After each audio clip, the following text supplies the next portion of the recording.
एक बार मैं संबित के पास। संबित, छात्र राजनीति आपने भी देखी है, तमाम पार्टियों की अपनी एक विंग होती है, लेकिन आज ये जो छात्र बाहर आए हैं उन्होंने कहा कि मुझे लगा कि नहीं इंसाफ मिल रहा है, और ठीक जो रोहित वेमुला लिख करके गए थे वो तो सिर्फ उनके सियासत की जा रही है किसी की सुसाइड पर, जब उन्हें ऐसा लगा तो एबीवीपी का ठहरा दिया गया। ये किस तरफ छात्र राजनीति जा रही है, और छात्रों का अगर इस तरीके से पार्टियां इस्तेमाल करेंगी, भले कोई भी पार्टी हो, तो देश किस तरफ जाएगा?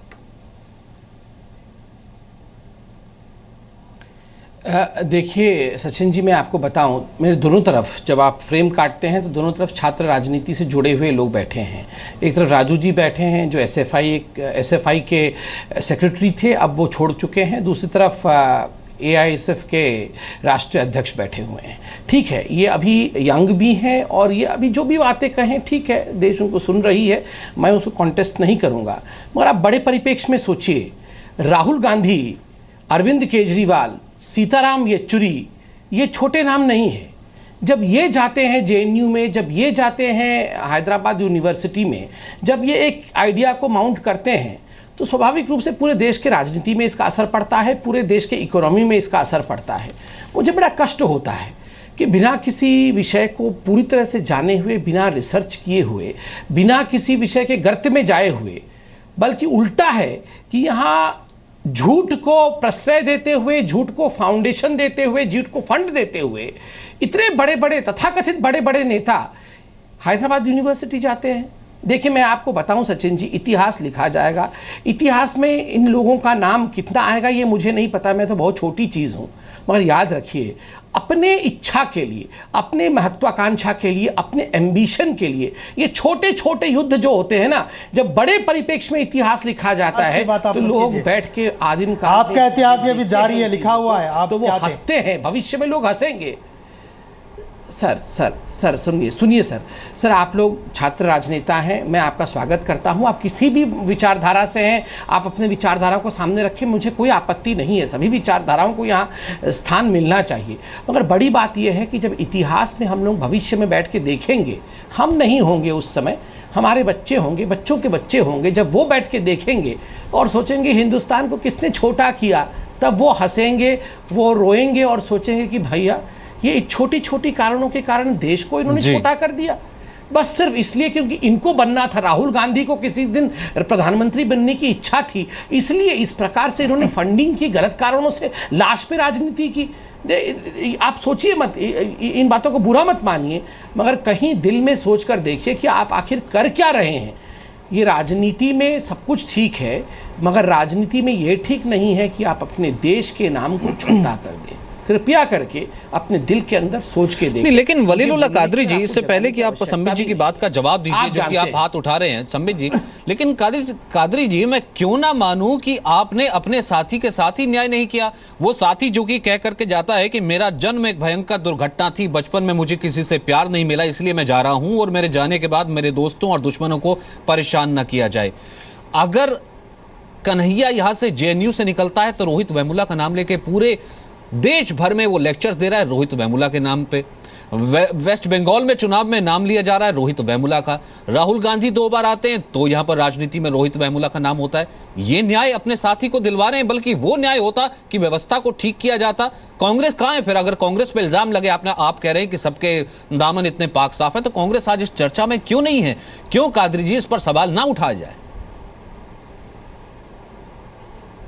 देखिए सचिन जी, बात सीधी सी है। यहाँ लड़ाई हमारी सीधी है। जिसने जो लोग रोहित वर्मा की मौत के कारण बने, उन लोगों से लड़ाई यहाँ पर है। वो लोग खुद आज बैठकर कह रहे हैं कि इस तरह की बातें, और जहाँ रोहित वेमुला को न्याय देने की बात है, वो लोग न्याय देने से पीछे भाग जाते हैं और सीधा किसी को सामने लाकर चेहरा तो दीजिए ना न्याय के लिए लड़ाई को। लेकिन वलीउल्लाह साहब, न्याय दीजिए ना, अपने साथी को न्याय दिलवाइए। क्या इलेक्शन रैलीज में पोस्टर यूज करके न्याय दिलवाएंगे? क्या एक मंच पर लगातार वहां पर एजिटेशन होता रहे, वहां राजनेता आते रहे, उनको मंच मिलता रहे वोट के लिए, तमाम राज्यों में उसका इस्तेमाल होता रहे, ऐसे न्याय मिलेगा? देखिए, न्याय की लड़ाई हम जारी है, हम न्याय के लिए लड़ रहे हैं। न्याय दिलाने की बात अगर इस तरह से नहीं होती जिस तरह से आप ये डिबेट को उल्टा सीधा कर पेश करने की कोशिश कर रहे हैं। देखिए, ये डिबेट का हिस्सा ये होना चाहिए था कि रोहित वेमुला को न्याय क्यों नहीं मिला। देखिए न्याय क्यों नहीं बोला, 4 महीने हो गए, लेकिन ये नहीं होना चाहिए का फंडिंग किधर से आ रही है, किसी को लाकर क्यों नहीं होना चाहिए था? मुझे एक बात बताइए, अगर आपके ही एक साथी ने खड़े होकर ये सवाल मैंने तो नहीं उठाया ना, आपका एक साथी आकर के कह रहा है कि भैया वहां रोहित के अलावा सब चीज की चर्चा हो रही है, राजनेताओं का मंच बन गया है, लगातार लाइट पानी पंखा सब चल रहा है, इतने छात्रों के पास तो पैसे नहीं होते, जांच होनी चाहिए, तो जवाब दे दीजिए। बहुत सारे साहब, मैं आपसे पूछना चाहता हूं सच्चाई को देखना होगा, सच्चाई कितनी है, को लेकर बहुत सच्चाई कितनी है इस सवाल के अंदर, इसको लेकर बहुत सारे आंदोलन किए गए, लेकिन किसी ने भी सीबीआई जांच की मांग क्यों नहीं की? मैं आपसे पूछना चाहता हूं, बताइए कादरी जी, संक्षिप्त में, अब तक सीबीआई जांच की मांग क्यों नहीं की? सिर्फ आंदोलन अब तक क्यों चल रहा है? जी देखिए, रोहित को न्याय दिलाना ही हमारा काम है, क्योंकि उन्हें डर है कि कहीं उसका सीबीआई नहीं बल्कि सिटिंग जज देखिए, आज तुम जिसके पक्ष से बात कर रहे हो ना, जो भी अप्पा राव आपके आका बने बैठे हैं, आज उनके लालचों को लेकर तुम आज बात कर रहे हो, ये क्या रोहित को न्याय दिलाने की कड़ी है? ये क्या रोहित रास्ता है न्याय दिलाने का? आज उनके मौत कड़वी होती है, सच कड़वी होती है। जब सीबीआई के मौत, जब सीबीआई का जब सीबीआई की जांच की नाम आई तो क्या वो पसीना न्याय देना था? वो लोग की खातिर है, आज जो सरकार है वही रोहित के पीछे हो रहे हो, या सीबीआई की मांग करो। राहुल गांधी ये लड़का ये सवाल क्यों नहीं उठाया कि दत्तात्रेय ने क्यों लेटर ये सवाल तो कादरी जी बहुत वक्त से उठ रहा है, और जब से आप एजिटेशन पे बैठे हैं तब से उठ रहा है। यहाँ पर उस सुसाइड को मत जोड़िए। एक सेकंड साहू जी, एक सेकंड। लेकिन वलीउल्लाह कादरी जी, जब पॉलिटिकल एम्बिशंस लोगों के उस एजुकेशन के साथ जुड़ने लगे, सवाल तो लाजमी है। बात जब फंडिंग के आने लगे, आप भी कोई दस्तावेज दिखा देते, देखिए इतना फंड हमने छात्रों से लिया, इस तरीके से हमारी फंडिंग होती है, कैसे बुनियाद इल्जाम लगा रहे हैं, लेकिन वो तो नहीं है ना।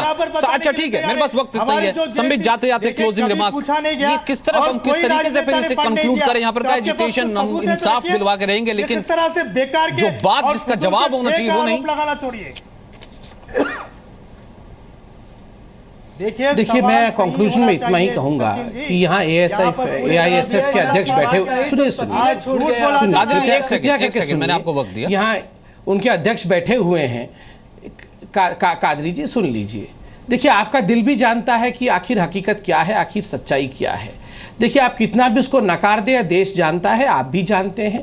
और रोहित वेमुला ने अपने सुसाइड नोट में 11 पंक्तियां आप ही लोगों के खिलाफ लिखी थी। बाद में वो सच बात है कि उन्होंने काट भी दिया था, क्योंकि आखिर इतने वर्षों तक वो आपके संस्था में थे, तो स्वाभाविक है कि वो सुसाइड नोट में बहुत लिखते हुए भी वो उसे सोच रहे थे कि काटूं या रखूं, मगर काट दिया बाद में। मगर आप लोगों के संस्था पे आज सवालिया निशान लगता है। संस्था छोटी होती है, देश बड़ा होता है, इसे याद रखिए। देश है तो आपकी संस्था है, देश है तो आप है। षड्यंत्र में कभी मत फंसिए। आप लोग अभी छोटे हैं उम्र में, कृपया करके, ठीक है विचारधारा अलग रख सकते हैं, सवाल तो उठेंगे, मगर जो भी विचारधारा है अभी जवाब देना पड़ेगा। सवाल राजू कुमार साहू से भी पूछे कि आपके दावे क्या हैं, क्यों इस तरह की बात है। ये सवाल हमने कादरी जी से भी पूछे कि इस तरह के अगर सवाल उठ रहे हैं तो जवाब तो बनेगा ही, क्योंकि आखिरकार छात्र जो कि गया है वो यही कह करके गया था कि मेरे बाद कम से कम मेरा नाम ना लिया जाए, इस तरीके से तंग ना किया जाए मेरे दोस्तों को, मेरे दुश्मनों को। लेकिन हो रही है सिर्फ किसी की मौत पर सियासत। बहुत बहुत शुक्रिया मेरे मेहमानों का इस चर्चा में शामिल होने के लिए।